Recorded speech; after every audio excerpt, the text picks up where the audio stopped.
Barca La Liga top of the Real Madrid থেকে 1 point বেশি নিয়ে বার্সা আবার এক এক নম্বরে লালিগা পয়েন্ট টেবিলে 1 নম্বরে উঠে এলো। বার্সার এখন পয়েন্ট হচ্ছে 53, রিয়াল মাদ্রিদের পয়েন্ট হচ্ছে 52। খুবই ইন্টারেস্টিং, লালিগা ওপেন হয়ে গেছে। কালকে বার্সার ওভিডোকা ম্যাচ ম্যাচ যে ছিল, সেই ম্যাচে বার্সেলোনা বার্সার ওভিডোকা যে ম্যাচটা হারিয়ে দিয়েছে। স্ট্র্যাটেজি কেন বলছি হোয়াট স্ট্র্যাটেজি, কিছু কিছু টেকনিক্যাল চেঞ্জেস অফ হ্যান্সে ফিলিক।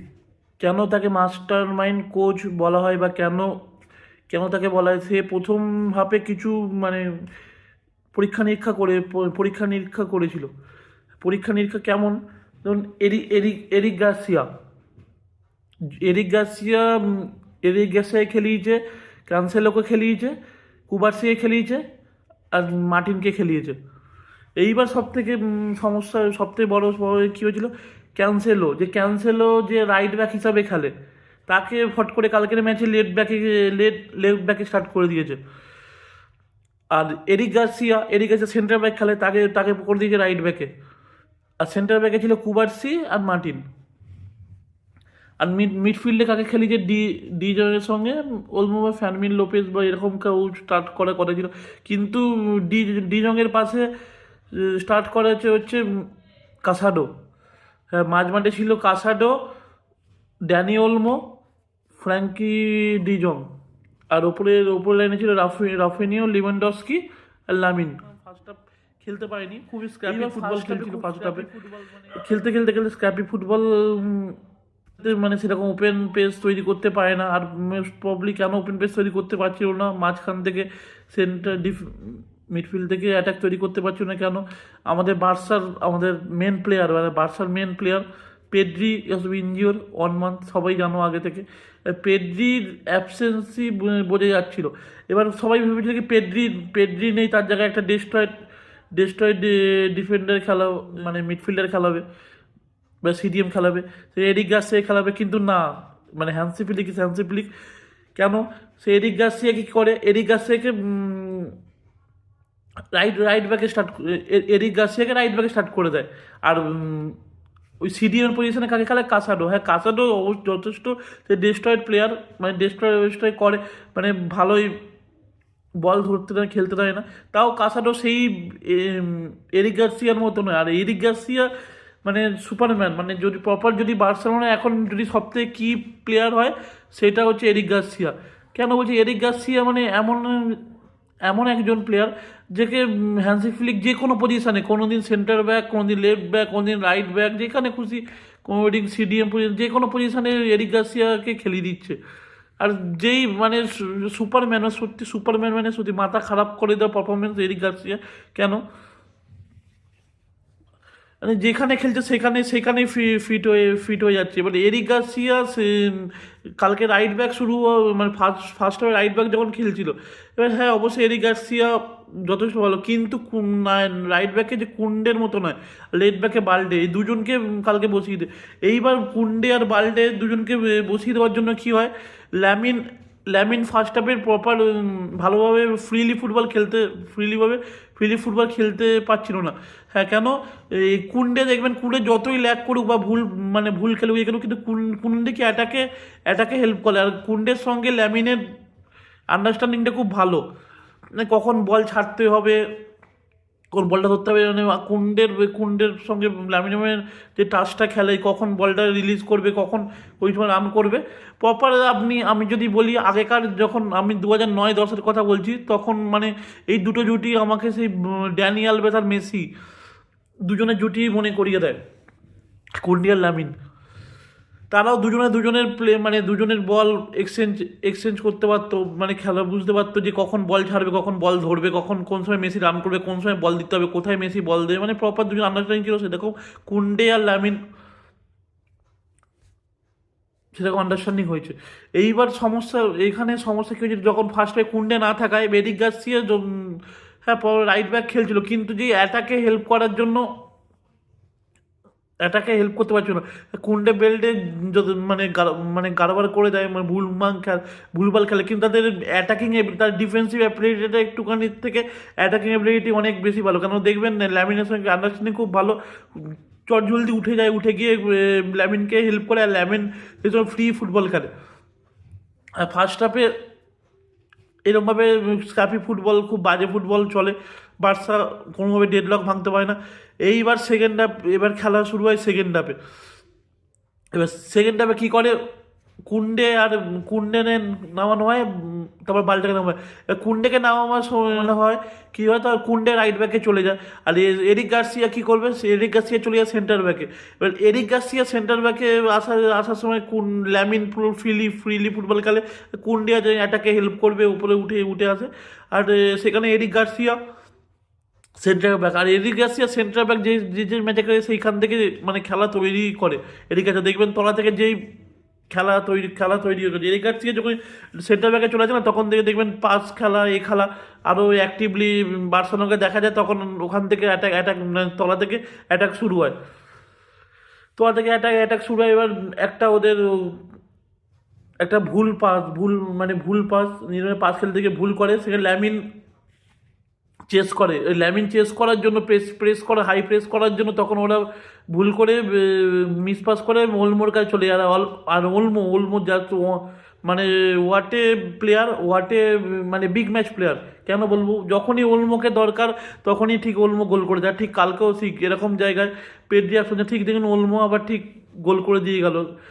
আর সবচেয়ে দিনের পর দিন, মানে যত দিন যাচ্ছে ফার্মিন লোপেজ আর হচ্ছে আপনার ফার্মিন লোপেজ আর ড্যানি ওলমো মানে অন্য লেভেলে, হাই ক্লাস লেভেলে ফুটবল খেলছে, সেকেন্ড লেভেলে ফুটবল খেলছে, মানে অন্য জগতে ফুটবল খেলছে।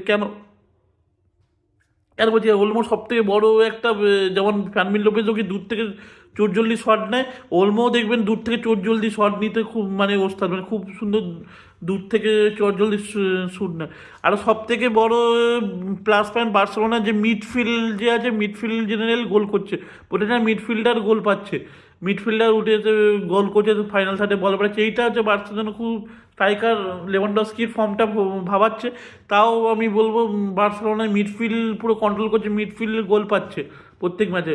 আপনি স্ট্যাট দিয়ে দেখেন, প্রথম গোলটা ওইখান থেকে ওদের মিস পাসের জন্য হয়, সেকেন্ডটা ওরা একটা মিস পাস করে, হাই প্রেস করে রাফিনিও, তখন ওরা ভুল করে রাফিনিয়ার কাছে বলটা চলে যায়, তখন রাফিনিও আসতে কাটব্যাক করে ভেতরে ঢুকে একটা হালকা করে ওয়াল ক্লাস গোল, মানে হালকা করে চিপ তুলে সেকেন্ড গোলটা করে, দিয়ে বার্সেলোনাকে 2-0 করে এগিয়ে দেয়।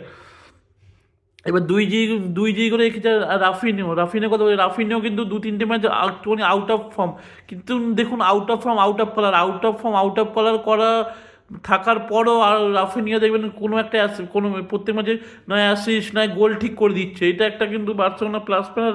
আর রাফিনিও, ড্যানি ওলমো এরা বিগ ম্যাচ প্লেয়ার কেন এদের বলা হয়, এই জন্যই এদেরকে বিগ ম্যাচ বলা হয়, বিগ ম্যাচ প্লেয়ার বলা হয়। যাই হোক, সেকেন্ড গোলটা করে রাফিনিও। এইবার থার্ড গোলটা ওলমোর একটা একটা বল একটা বল উইংয়ে ফেলে।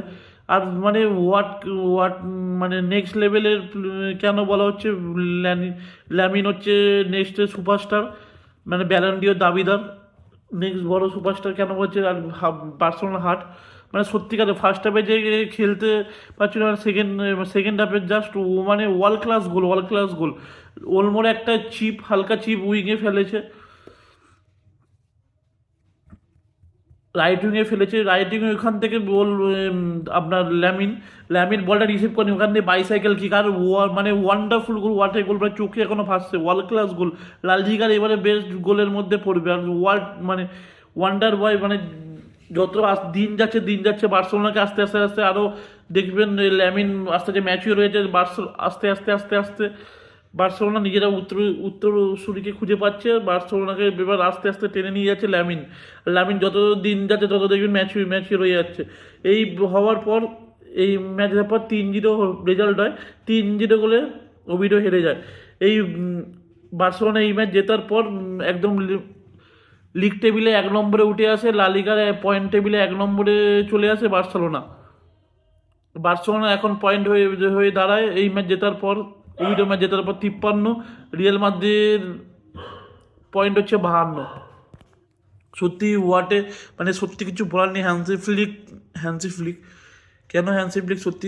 এরপরে বার্সেলোনা ইউসিএল ম্যাচ আছে, ওই ম্যাচটা ওদের সবথেকে বড় কথা হচ্ছে আমাদের ঘরের মাঠে খেলা, ক্যাম্প নিউতে খেলা। ক্যাম্প নিউতে আশা করছি 2-3 গোল মানে আরামসে মারবো, মেরে আমরা পরের রাউন্ডে সুপার এইটে ওঠার চেষ্টা করবো, সুপার এইটে যাবো। আশা করছি যে বার্সেলোনা যে লেভেলে ফুটবল খেলছে, আর প্রত্যেক দিন নতুন মানে বার্সেলোনার খেলা দেখে দেখে পড়াশোনা করতে হবে।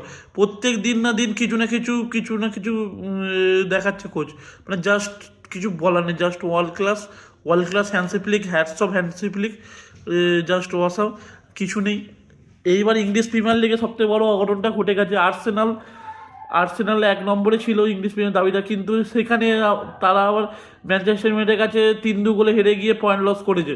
সেইখানে এখন পেপ গার্দিওলার টিমের থেকে আর্সেনাল টিমের মাত্র 4 পয়েন্টের ডিফারেন্স এসে দাঁড়ায়। সত্যি আর্সেনাল ওই কালকে ম্যাচটা হেরে গিয়ে, এল ক্লাসিকোটা হেরে গিয়ে না, আর্সেনাল ম্যানচেস্টার ইউনাইটেডের কাছে হেরে গিয়ে লিগটাকে জমিয়ে দিয়েছে, সত্যি জমিয়ে দিয়েছে।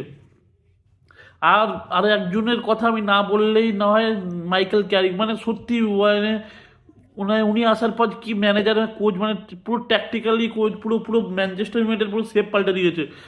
পরপর 2টো ম্যাচে বিগ ম্যাচে উইন, একটা ম্যানচেস্টার সিটিকে হারালো, ম্যানচেস্টার ডার্বি জিতলো, সেকেন্ড হচ্ছে আর একটা বড় ম্যাচ আর্সেনাল হারালো। মানে অ্যালেক্স ক্যারি এসে মানে নিজেদের প্লেয়ারদের সেরাটা বের করে এনেছে। ক্যাসিমিরো ফুল ফর্মে রয়েছে, ব্রুনো ফার্নান্ডেজ, এরা টপ ক্লাস ফর্মে রয়েছে, মানে এদের থেকে সেরাটা বের করে আনছে।